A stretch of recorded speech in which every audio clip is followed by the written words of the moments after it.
Welcome to NIC, your Enforced Data and Policy Services partner. In this video, you'll learn how to reset your password if you're ever locked out of the platform. NIC makes it quick and simple to reset your password so that you're never stuck waiting to access your data. To change your password, navigate to the top right corner to your profile icon, click on it once, then select the Settings button. From here, you'll be able to change your password directly on this screen by clicking on this Edit button. Make sure to enter your current password here to be able to edit your account settings. Then click the Unlock button. Once you've done this, you can change your password directly on this screen in a matter of seconds.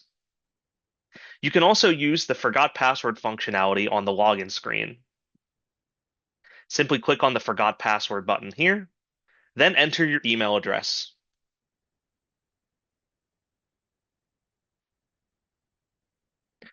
Once you do this, you'll be able to follow through the steps of resetting your password so that you can get back onto the platform.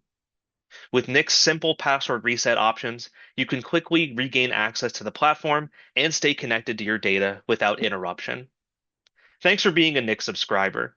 Be sure to watch additional videos to learn how NIC can have a positive impact on your business.